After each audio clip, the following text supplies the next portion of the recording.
Muito bem, vamos continuar o nosso módulo crédito tributário, importantíssimo e grande título crédito tributário. Nós já vimos na parte anterior as hipóteses de suspensão da exigibilidade do crédito tributário e agora vamos olhar as hipóteses de extinção do crédito tributário. São 11 hipóteses de extinção do crédito nessa parte 5 do nosso módulo crédito tributário, hipóteses de extinção do crédito tributário.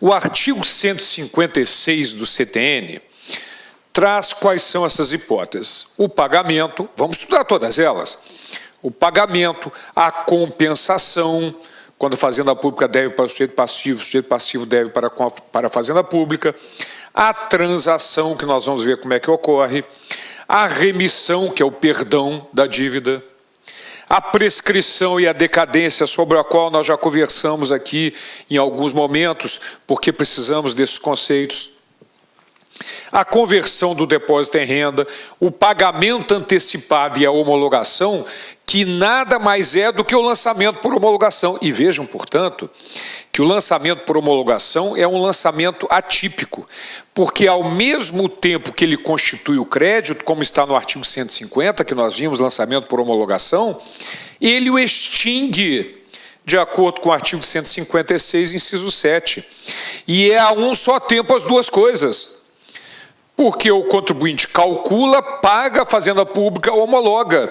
Ao mesmo tempo que ela constitui o crédito através da homologação, ela extingue, porque ela concorda com o pagamento antecipado lá atrás. Então, curiosamente, o lançamento por homologação é constituição de crédito, artigo 150 que nós vimos, e ao mesmo tempo extinção do crédito, o pagamento antecipado e a homologação. Mas vamos estudar com mais detalhes. Depois, a consignação em pagamento, uma situação curiosa, nós vamos estudar, o contribuinte está louco para pagar e a Fazenda Pública se recusa a receber. A decisão administrativa irreformável, a gente vai estudar, assim entendida, a definitiva na órbita administrativa, que não mais possa ser objeto de ação anulatória. Ok? A decisão judicial passada em julgado, da mesma forma, para a qual não cabe mais nenhum recurso de nenhuma das partes. E a dação em pagamento em bens imóveis. Em bens imóveis. Lembra-se? Você vai lembrar quando nós falamos sobre o artigo 141 do Código, que determina que somente pode o crédito tributário ser suspenso, extinto ou excluído nas hipóteses previstas no próprio CTN. Então, aquelas leis do Distrito Federal, do Rio Grande do Sul, de alguns outros estados, que tinham como hipótese de extinção do crédito a dação em pagamento em bens móveis, foram consideradas inconstitucionais pelo Supremo Tribunal Federal no julgamento da ação direta de inconstitucionalidade 1917, como a gente já tinha visto antes. Então, é a dação em pagamento em bens imóveis. O parágrafo do artigo determina que a lei disporá quanto aos efeitos da extinção total ou parcial do crédito sobre a posterior verificação da irregularidade de sua constituição, observado o disposto no artigo 144, que é aquele artigo que determina que aplica-se ao lançamento, como regra geral, a legislação vigente na data da ocorrência do fato gerador, e o artigo 149, que é o lançamento de ofício, ex ofício, aquele que eu falei com vocês que tem 9 incisos, mas você só precisa decorar o primeiro, quando a lei assim determinar, e os incisos 2 a 9 é quando houver um erro qualquer a ser corrigido. Então, na verdade, o que o parágrafo único determina é que a lei disporá quanto aos efeitos de extinção do crédito sobre a posterior verificação de uma irregularidade, mas observado sempre o 144 e o 149 e, evidentemente, lembrando a vocês que também tem que ser observado o prazo decadencial. A Fazenda Pública, ela tem 5 anos para lançar ou corrigir aquele lançamento. Senão, ocorre a perda do direito que está no parágrafo único do artigo 149 que nós vimos do lançamento direto. Ok?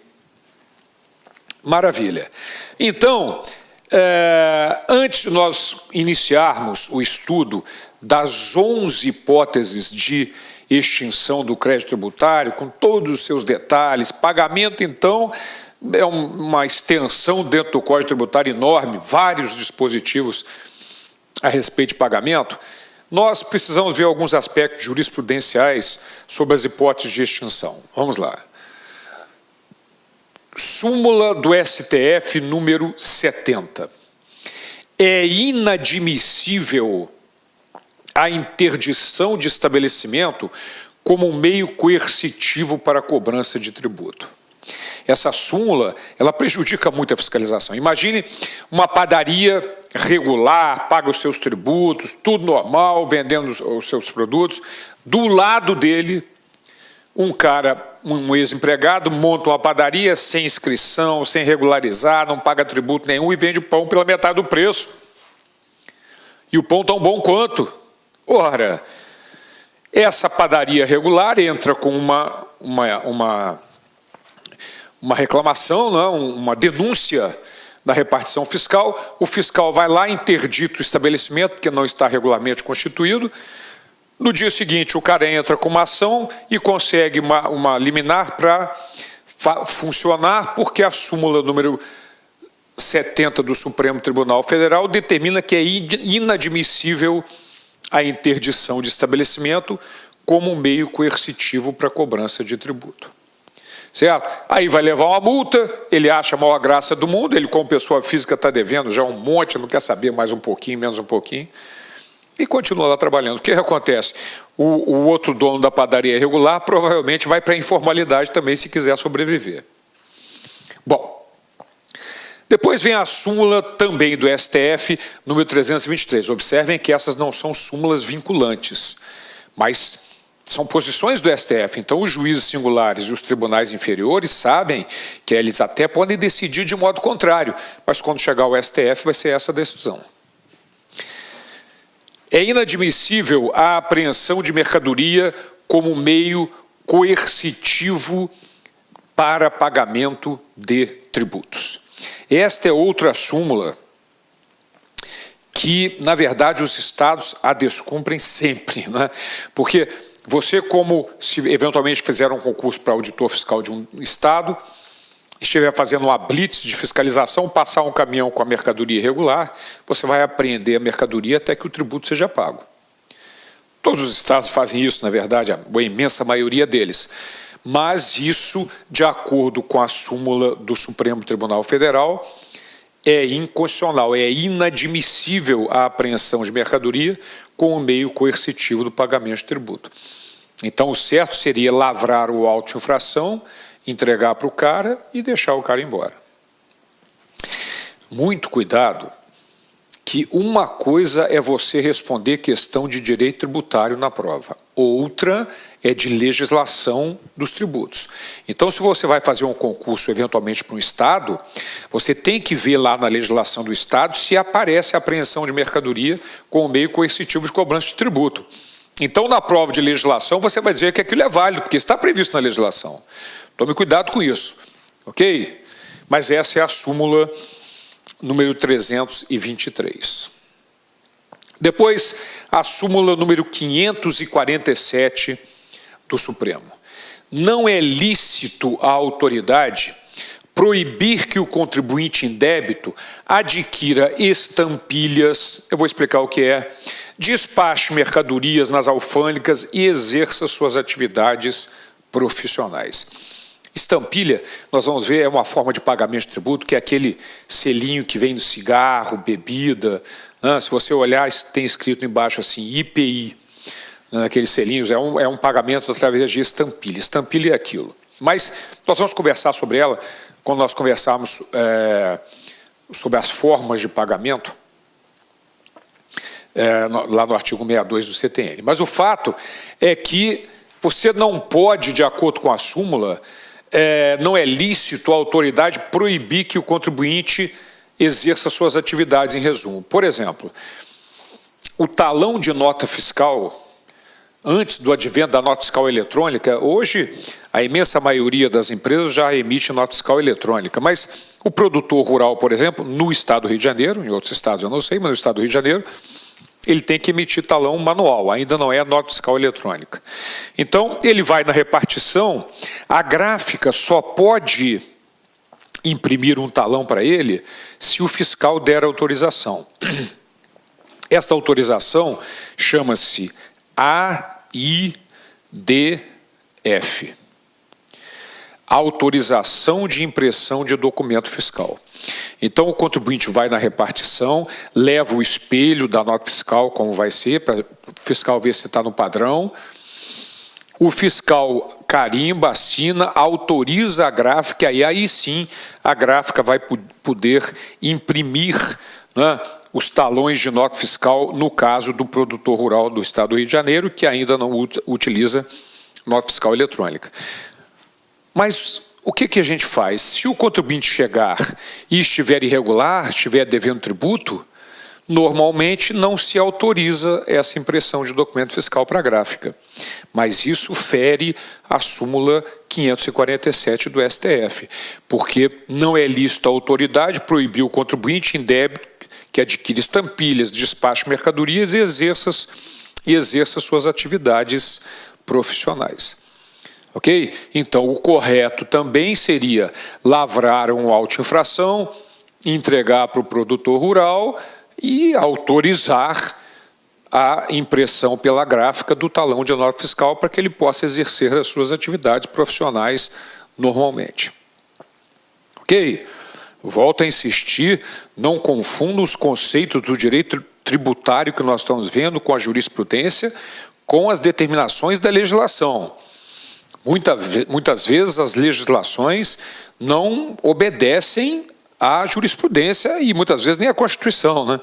Mas o fato é que, por exemplo, nós vimos a jurisprudência da súmula 660 do STF que proíbe a incidência do ICMS na importação por pessoa física que não é contribuinte do imposto. Os estados todos exigem. Então, na prova de legislação, você vai responder, como eu disse, de acordo com a legislação do ente da federação para o qual você está fazendo concurso. Ok? Muito bem. Então, vista essa parte jurisprudencial, nós vamos entrar na mais importante das hipóteses de extinção do crédito tributário, que é o pagamento. Tem muitos artigos sobre pagamento, mas muitos artigos sobre pagamento. Ok? Pagamento é a primeira das hipóteses de extinção do crédito tributário. Vai desde o artigo 157 até o artigo 163, pula 164, depois vai do 165 a 169. Vejam quantos dispositivos, todos eles muito importantes, a respeito desta hipótese de extinção do crédito tributário, que é o pagamento. Ok? Então vamos começar. Artigo 157 do CTN. Primeiro dispositivo a respeito de pagamento. A imposição de penalidade não ilide, ilidir é dispensar o pagamento integral do crédito tributário. Ah, é assim, morra? É. Então, em uma relação obrigacional privada, você pode determinar... Meus amigos, minhas amigas, sou o professor Luiz Antônio de Carvalho e com muito prazer, muita satisfação, estou aqui para convidar vocês a fazer um estudo direcionado, um estudo focado para o concurso da Cefaz Rio Grande do Sul 2018, para o cargo de auditor fiscal da Receita Estadual. Nós aqui da La Concursos, este ano 2018, nós fizemos aí nosso planejamento estratégico e decidimos entrar de cabeça em concurso de carreiras fiscais. E nós estamos fazendo, então, programas específicos. Nossa equipe de professores é top de linha, vocês viram a qualidade dessa aula demonstrativa aqui da La Concursos. Eu tenho certeza que estudando com planejamento, antecedência e foco, você vai ficar muito competitivo. Este curso nosso, pré-edital, da Secretaria de Fazenda do Rio Grande do Sul, nós temos um prazo de acesso um pouco mais longo, 6 meses. Durante esses 6 meses, é um curso pré-edital, você vai ter direito a todas as atualizações dentro do período de acesso. E vamos supor, você se matriculou hoje, semana que vem o edital foi publicado e está precisando de algum complemento no seu curso. Você pode ficar tranquilo, porque nós aqui da Lá Concursos, quase 10 anos no mercado, quase 10 anos no ar, nós vamos atualizar a custo zero, mas dentro do prazo de acesso. Professor, quanto custa tudo isso? Gente, apenas 10 parcelas de R$60. Você pode ter certeza absoluta que é o melhor custo-benefício do mercado Cefaz Rio Grande do Sul, aqui na Lá Concurso. Falando em Cefaz, nós temos um programa específico para carreiras fiscais coordenados pelo nosso grande mestre, professor André Fantoni. Nós já temos no site disponível, olha só, Cefaz Goiás, Cefaz DF, Cefaz Bahia, Cefaz Rio Grande do Sul e Cefaz Santa Catarina. 5 programas específicos aqui na Lá Concurso. Peço para vocês, mais um pedido, que se inscreva no nosso canal no YouTube e se inscreva também, faça ser nosso seguidor no Instagram. Você sabe por quê? Todas as segundas-feiras, às 19h30, horário de Brasília, nós temos uma live que a gente fala sobre o concurso de carreiras fiscais no Brasil todo. É uma aula, uma correção de uma prova, uma entrevista, alguma coisa nesse sentido. Todas as segundas-feiras nós temos esse canal de comunicação com os nossos queridos alunos do Brasil todo. Bacana, meus amigos? Um forte abraço e espero vocês. Fui, tchau. Clique lá.